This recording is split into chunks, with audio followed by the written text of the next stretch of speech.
Looking at some of the science, we don't have enough time to go into the science, but if people would like to stay until 10 or 11 o'clock at night, I will still be here.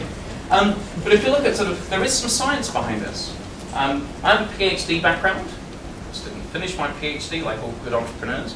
I turned my thesis into a book, sold 1,000 copies at $150 each, 24, self-published. But part of the thing that I was doing is that I was analyzing server log data to see how people actually use computer systems. And one of the things that I found when I was doing my PhD now 17 years ago was that there's a lot of guesswork that goes on about this stuff. Well, doing a PhD, you're forced to do things like research methods, create hypotheses, do testing. I became, therefore, a scientist, and my chosen area of science is this stuff. And so what we've been working on is really understanding what is the science that is taking place. One of the branches of science that we're looking at is abundance. And that is abundance in comparison to scarcity. And this is like, if you like, the math behind that is to remember the birthday problem. 30 people in a room, 70% hit rate for a birthday. So really we're looking at abundance, about how does abundance work as some of the science around why collective intelligence works. The notion of intersections, the notion of networks. Now this is an interesting network diagram, and one of the reasons why it is deeply interesting is that it's flat. And that doesn't make any sense whatsoever. Right now, all of you will be alumni of some school or college. You'll be alumni of some workplace. You'll have some social communities that you're a member of. Right now in a network, you would just be a little blob. It's as though you live in a flat world. A book that I'm currently reading on my iPod, downloads from my iPod. But in a flat world, it's pretty much the whole world lives in a very small number of dimensions, but it makes no sense. Because right now, I'm an alumni of Cass Business School in London. I'm an an alumnus. Get corrected. Yvonne, if you're watching this video, I apologize. So I'm an alumnus of the CP in Paris, Technical University of Berlin. I used to work for Intel. I work with Imaginatik. So I'm actually, as a network node, I have multiple dimensions. So we're now doing a lot of work around network theory and looking at multi-dimensional networks. We're also looking at how things spread. I'm going to do a quick test here.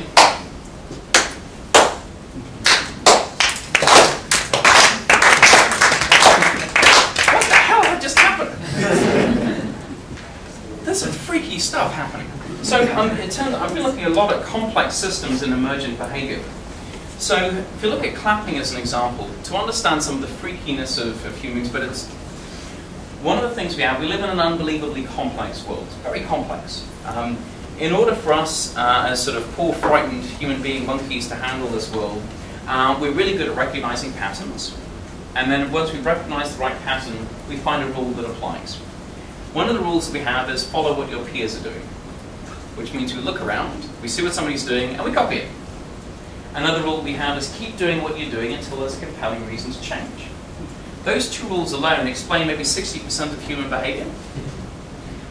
Now what's fun is that when you begin to understand these rules, you play with it.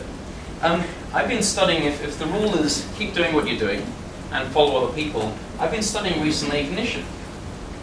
So ignition is a very special thing. This is like, what are the microseconds before something happens, what happens next? My work around ignition is really driven by mushrooms. Have you tried mushrooms? Like you'll eat mushrooms, come on. Well, what you guys are thinking of.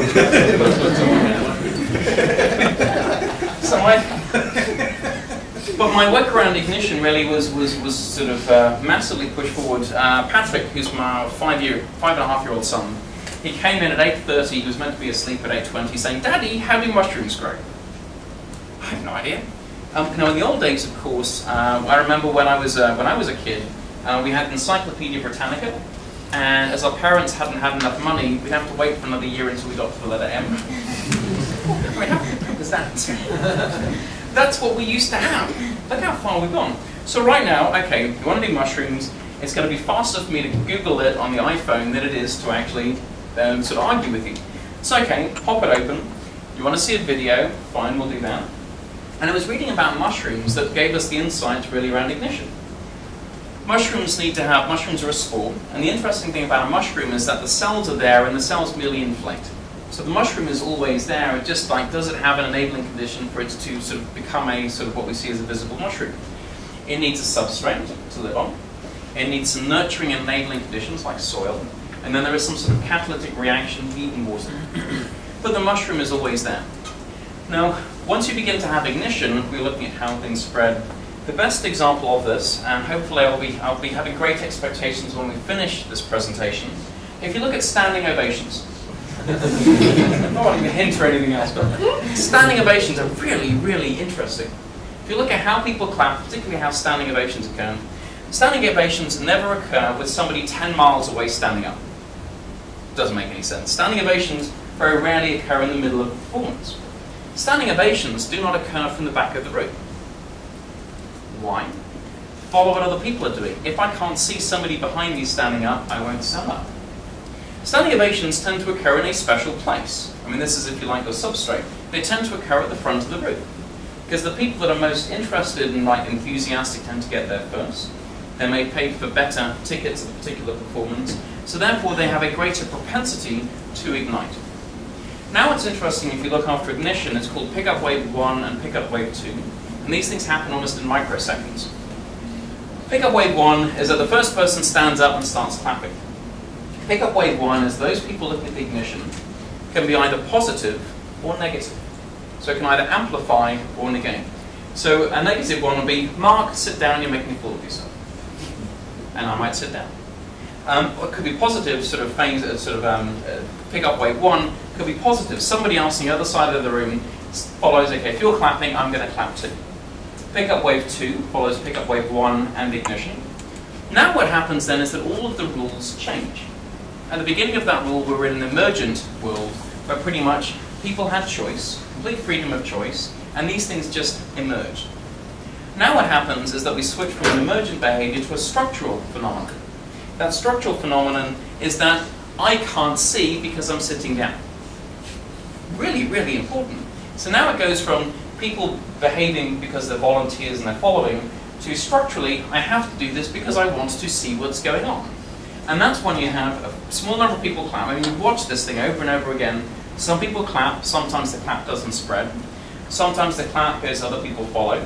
And then when a small number of people follow, the whole audience rolls. And we did this with the clapping thing earlier. 1, 2, pick up wave 1, somewhere else around here, physical proximity, and then we almost had a whole roll. This is really interesting stuff, because if we know how this stuff works as a science, we can use this to do very, very interesting things to solve company problems and to solve world problems.